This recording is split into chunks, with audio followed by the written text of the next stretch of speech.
எனக்கு அன்பான தேவனுடைய பிள்ளைகளே, யாத்திராகமத்தின் புஸ்தகம் 23ஆம் அதிகாரம் 11ஆம் வசனத்தை பாருங்கள்.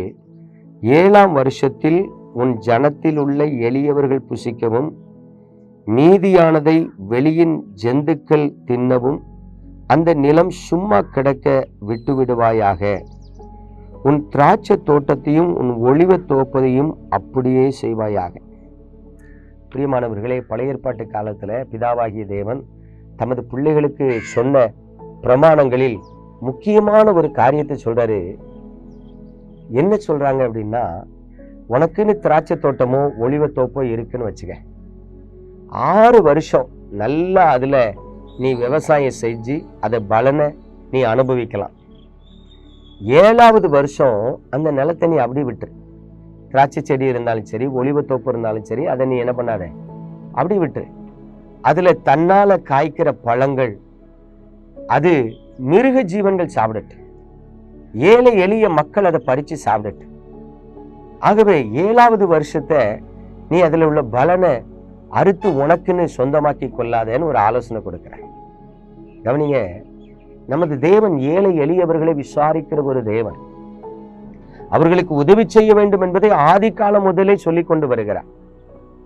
ஆனால் பிரியமானவர்களே, இன்றைக்கு நீங்களும் நானும் ஆசீர்வாதமாய் இருக்கும் பொழுது ஏழை எளியவர்களை நினைக்கிறோமா? உண்மையிலே நான் ரொம்ப வருத்தத்தோடு சொல்றேங்க, இன்றைக்கு இருக்கிற கிறிஸ்தவர்கள், அதிலும் பணக்காரர்கள், உலக பிரகாரமா ஆசீர்வதிக்கப்பட்டவர்கள் எச்சு கையால காக்க ஓட்ட மாட்டேங்காங்க. ஏழைகளுக்கு கொடுக்கறது இல்லை, எளியவர்களை விசாரிக்கிறது இல்லை. அதுக்கு நல்ல ஒரு கதை சொல்றாங்க. அவன் உண்மையா இருந்தா கர்த்தர் அவனை ஆசீர்வதிப்பானே, அவன் உண்மையா இல்லை, அதனாலதான் கர்த்தர் அவனை ஆசீர்வதிக்கல.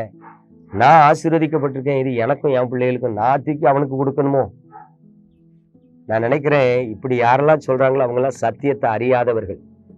உன்னை ஆசீர்வதித்தது கர்த்தர், உன்னை பெருக பண்ணினது கர்த்தர், உன்னை செல்வ செழிப்பாக மாற்றினது கர்த்தர். அந்த கர்த்தர் தான் சொல்ற, நீ வாழ்ந்திருக்கும் பொழுது உன் ஆசீர்வாதத்துல ஒரு பகுதியை ஏழைகளுக்கு கொடுன்னு சொல்ற. கர்த்தர் உன்னை ஆசீர்வதிச்சுட்டு நீ திரட்சியாய் பெருகி இருக்கும்போது ஏழைகளை மறந்துடாதன்னு சொல்றாரு. நீ தலைகீழ எடுக்கிறா, உள்டாவா எடுக்கிறா. எப்படி?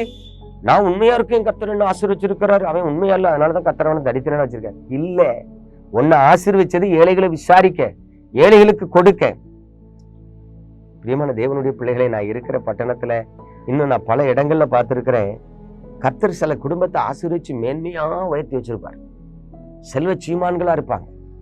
ஆனா ஏழைகளை விசாரிக்க மாட்டாங்க. பார்த்துக்கிட்டேன், அற்பமா நினைப்பாங்க, விரட்டுவாங்க, அவங்களுக்கு ஒரு உதவி ஆபத்துல கூட செய்ய மாட்டாங்க. அந்த குடும்பங்கள் கண்ணீர் விட்டுட்டு போகிறத பார்த்திருக்கேன். நடந்தது என்ன தெரியுமா? அவங்க காலம் முடிஞ்சு அவங்க பிள்ளைகள் காலம் வரும்போது இவங்க பிள்ளைகள் தரித்திரத்துக்குள்ள போயிடுவாங்க. யாரு? செல்வ சீமானா இருந்த குடும்பங்கள்லாம் தரித்திரத்துக்குள்ள போயிடும். கஷ்டப்பட்டு கண்ணீர் வடிச்சுட்டு வந்தானே அவன் பிள்ளைகள் எழும்பி மேல வரும்.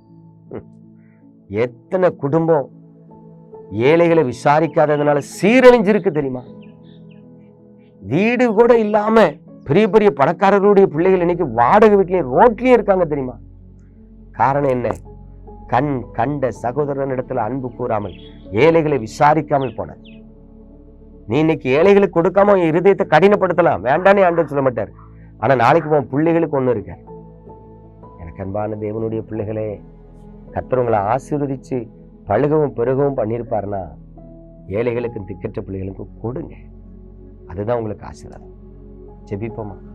எங்கள் அன்பின் பரலோக தகப்பனே, உமது பரிசுத்த கரத்தில் எங்களை தாழ்த்துகிறோம், வெறுமையாக்குகிறோம். ஆண்டவரே, இந்த நாட்கள்ல உடைய பிள்ளைகள் முடிவு பரியந்த நிலைத்திருக்கணும், வாழ்ந்து இருக்கணும், சுகமா இருக்கணும், ஆசீர்வாதமா இருக்கணும். ஆகவே தங்கள் இருதயத்தை கடினப்படுத்தாதபடி, தங்கள் இருதயத்தை தங்கள் ஐஸ்வர்யத்தின் மீது வைக்காதபடி, ஏழைகளை நேசிக்கவும் கர்த்தருக்கு பயந்து அவர்களை விசாரிக்கவும் கூடிய நல்ல இருதயத்தை கொடுப்பீராக. இயேசு கிறிஸ்துவின் அன்பின் நாமத்தை ஸ்தோத்திரித்து ஜெபிக்கிறேன் நல்ல பிதாவே, ஆமென். பிரியமானவர்களே, நீங்கள் தலைமுறை தலைமுறையாய் வாழ்ந்திருப்பதற்கு ஏழைகளை மறக்காதீங்க. God bless you.